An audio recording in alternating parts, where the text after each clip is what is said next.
शादीशुदा लोगों के लिए शादीशुदा लोगों के लिए एक बड़ी सीख देने वाली कहानी। पत्नी ने न जाने क्या किया था कि पति ने उसे एक के बाद एक कई थप्पड़ जड़ दिए। हमेशा हर सिचुएशन को शांति से हैंडल करने वाली पत्नी भी इस बार अशांत हो उठी कि उसने अपनी चप्पल ही निकालकर पति की ओर दे फेंकी। चप्पल पति की बालों को छूते हुए निकल गई। ये किस्सा यहीं पर ख़त्म हो सकता था, मगर पति ने इसे अपनी मर्दानगी का विषय बना लिया और बात बात से बदतर हो चल गई। रिश्तेदारों ने भी आग में घी डालने का काम किया। किसी ने कहा, जो औरत अपने पति को चप्पल से मार सकती है वो ना ही तो वफादार हो सकती है और ना ही पतिव्रता। ऐसी औरत परिवार ही नहीं पूरे समाज का कलंक की तरह। बीवी के पक्ष वाले कहा पीछे रहने वाले थे। किसी ने कहा 21वीं सदी में भी जो स्त्री के साथ मारपीट करते हैं उन्हें तो जेल में भेज देना चाहिए। तो कोई कहता ज़रूर उसको कोई पसंद आ गई है होगी, इसलिए अब पत्नी से मारपीट करने लगा। बात कोर्ट तक पहुंच गई। दोनों पक्षों ने एक दूसरे के खिलाफ केस फाइल कर दिया। पति ने चरित्रहीन होने का तो पत्नी ने दहेज को और शारीरिक उत्पीड़न का आरोप लगाया। 2 वर्षों से अधिक समय के लिए केस चला था। इन 2 वर्षों के दौरान दोनों पति पत्नी ने अलग अलग रह रहे थे। इन 2 वर्षों के दौरान दोनों पक्षों के समर्थकों की संख्या कम हो गई थी। पहले जहां दोनों पक्षों में समर्थकों का समूह होता था, अब गिने चुने लोग रह गए थे। पति और पत्नी दोनों की आर्थिक स्थिति भी इस समय के दौरान नीचे गिरी चुकी थी। जिन्हें वो अपना शुभ चिंतक समझ रहे थे, वो पैसों की बात आते ही उन्होंने भी अपना पलड़ा झाड़ लिया था। अगर कोई देने को राजी भी हुआ तो मोटे ब्याज की शर्त पर। आखिरकार वही हुआ जो सब चाहते थे, डाइवोर्स। हर कोई खुश था। दोनों पक्षों के रिश्तेदार, उनके माता पिता और दोनों के वकील। लेकिन 5 साल की सुखद शादी और एक सुंदर बेटी होने के बाद मिले इस डाइवोर्स से पत्नी मूक थी और पति शांत। शायद ये इत्तेफाक ही था कि इस खुशी को मनाने के लिए दोनों पक्ष के लोग एक ही चाय की टपरी पर बैठे आमने सामने। इत्तेफाक इसलिए क्योंकि ज़्यादातर लोग जो एक दूसरे के विरोध पक्ष को सपोर्ट कर रहे थे वे एक दूसरे को अच्छे से जानते भी नहीं थे। पति पत्नी भी इन सभी से दूर एक दूसरे के सामने मेज पर बैठे। पति ने पत्नी से कहा, अब तो खुश होगे ना, तुम्हारे मन की जो हुई है मुबारक हो। तुम भी तो आज जीत गई हो। मुझसे तलाक तो तुम्हें मिल गया है, कंग्रेचुलेसन टू यू।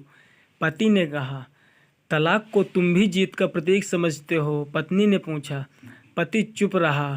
थोड़ी देर की शांति के बाद पति ने कहा, मुझे तुम्हें 5 लाख रुपए अभी और हर महीने 8,000 देने का आदेश है।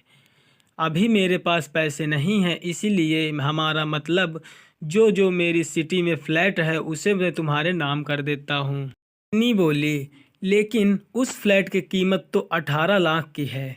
हाँ, लेकिन हमारी बेटी तुम्हारे साथ है और आगे जाके उसके खर्चे भी बढ़ेंगे, तुम्हें थोड़ी आसानी होगी। पति ने कहा, नहीं, मुझे 5 लाख ही देना है और तुम हर महीने 8,000 तो देने ही वाले हो। मैं मैनेज कर लूँगी। अगर 5 लाख नहीं है तब भी कोई बात नहीं, पत्नी बोली। दोनों फिर से शांत हो गए। पति सोचने लगा, कितनी भोली और समझदार है ये औरत, जो कुछ समय पहले तक मेरी पत्नी थी और अब अनजान ये वही है जो कम से कम खर्चे में घर चलाती है और पैसे बचाकर मेरे जन्मदिन और बर्थडे पर हमेशा मेरे लिए नए कपड़े खरीद कर लाती है। कभी बीमार भी हो जाती तो पैसे बचाने के लिए मुझे मालूम नहीं होने देती और घरेलू नुस्खों से अपना इलाज कर लेती। मगर हर घर में कोई बीमार होता तो तुरंत डॉक्टर के पास लेकर जाती। मेरी ही मति मारी गई थी। मैं ही अपनी झूठी मर्दानगी के चक्कर में इतनी बड़ी गलती कर बैठा। पत्नी के दिमाग में भी जो उथल पुथल चल रही थी अभी भी वैसा ही वैसा था। पहले भी खुद से ज़्यादा हमारे बारे में सोचता था और अभी भी वही कर रहा है। ये वही आदमी है जो मुझे एक्सीडेंट से बचाने के लिए खुद मोटरसाइकिल से आगे कूद पड़ा था और अपनी उंगली तुड़वा कर बैठा था। पता नहीं कौन सी मनहूस घड़ी में ये झगड़ा कर बैठी।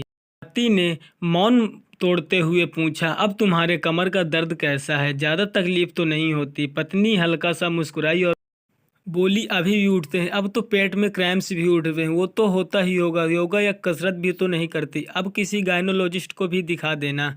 पति ने कहा, तुम बताओ तुम्हारा अस्थमा कैसा है? अब ये क्या ही दौर पड़ते हैं? पत्नी ने पूछा, हाँ पड़ते हैं, पहले से ज़्यादा, क्योंकि ये अक्सर इन्हेलर भूल जाया करते हैं।